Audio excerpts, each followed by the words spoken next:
Last night, supporters of Kentucky's Republican Senate candidate Rand Paul attacked a supporter from MoveOn.org. They dragged her to the ground. Then the Bourbon County coordinator for the Paul campaign stepped on that supporter's head. In our fourth story, the victim, Lauren Valle, will join us in a moment. Meantime, the Paul campaign makes its slow progression from one unacceptable reaction statement to another. The incident happened in Lexington just before the debate between Paul and the Democratic nominee, Attorney General Jack Conway of Kentucky.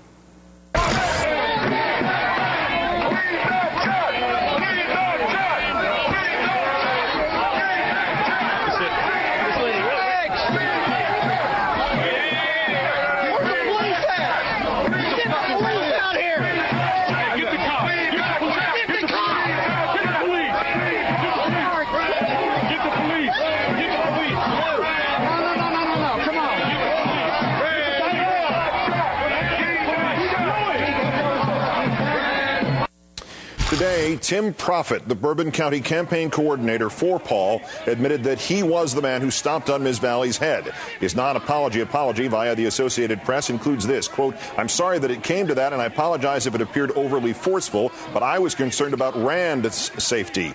Mr. Proffitt also said that the camera angle made the incident appear worse than it was, and he criticized the police for not stepping in. Police have now issued a criminal summons for Mr. Proffitt to appear in court, where a judge will decide if charges are warranted. The second attacker, the one most responsible for wrestling Ms. Valle to the ground, has been identified on the blogosphere, but we're awaiting formal confirmation of his identity. But back to Mr. Proffitt, who was so central to the Paul camp that it touted his endorsement at the bottom of an ad the campaign took out in a Bourbon County paper, which appeared today. And the Paul campaign's first statement on the matter shortly after midnight tried to blame both sides. It reads in part, "We understand that there was an altercation outside of the debate between supporters of both sides, and that is incredibly unfortunate." Speaking for himself today, Mr. Paul did not fare much better. What was your reaction that, folks who were wearing Rand Paul T-shirts and hats treated this woman this way? Well, we want everybody to be civil. We want this issue, the campaign, to be about issues. I will tell you that when we arrived, there was enormous passion on both sides. It really was something where you walk into a daze of lights flashing, people yelling and screaming, bumping up.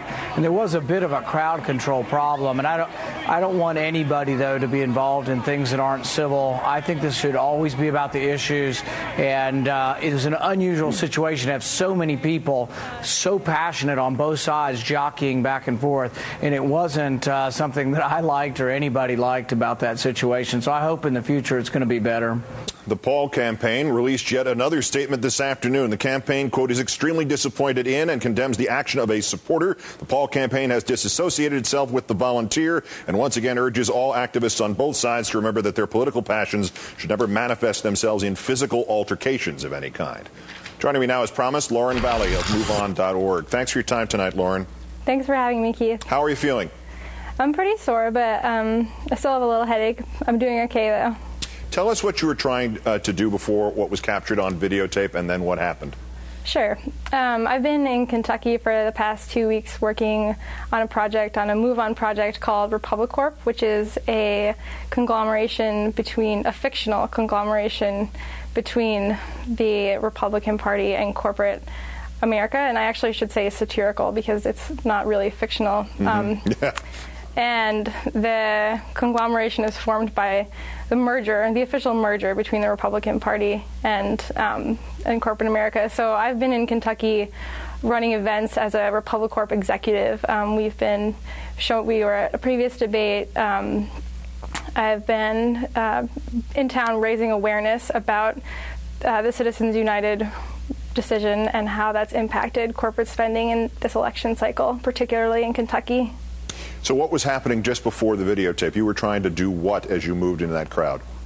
Well, just before the tape, I was identified by the Rand Paul campaign because they've seen me around town at these events, and they realized that they know me because of my work and they don't support it. And so they actually formed a blockade around me once they realized that I was there. And as Rand's car pulls up, they step in front of me and start to block me. And so I stepped off the curb to try and get around them. And at that point, they pursued me around the car, chased me around the car, and what you see in the video is when I'm in the front of the car, and that's when I'm pulled down, and then my head is stomped on.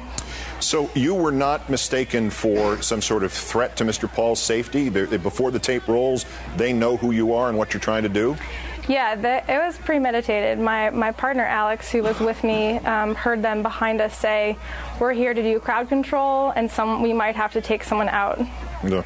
Well, also the police report afterwards did confirm that there was no justification for what the supporters did. The wig was because of what? Why were you wearing the wig? Part of our tactic with Republic Corp is to be Republic Corp executives, and so I've been in costume all week. We film videos, and we do events in character. So I've been in different characters all week for the past 2 weeks. So that was me being a Republic Corp executive. Why do we hear on that tape Paul supporters and this Mr. Prophet calling for the police? I think it's because I'm being tackled to the ground. I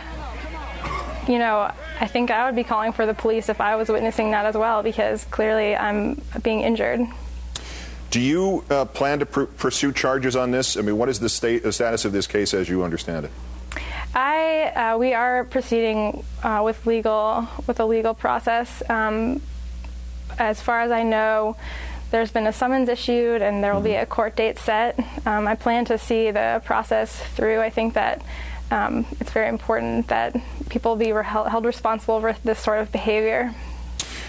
This is really an aside, but it's too ironic to not let pass, and I know if you can't answer this, you probably had other things to be concerned about at the time. It appears as if the man who actually threw you to the ground was wearing a "Don't Tread on Me" button. Could you see? Is that true?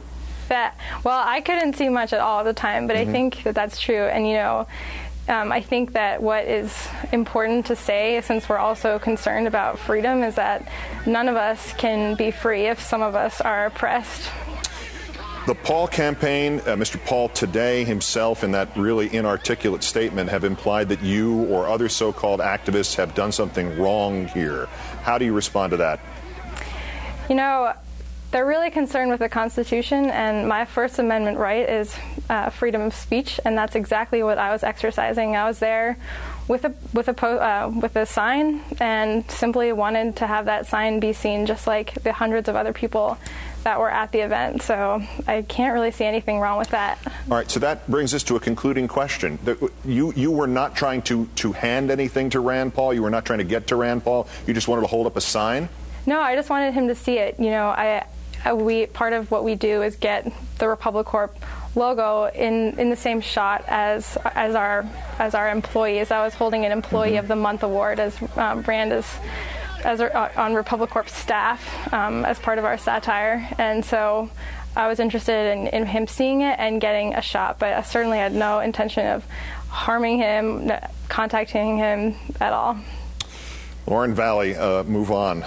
We're glad that you're okay, relatively speaking, and thanks greatly for your time tonight. Thank you so much, Keith.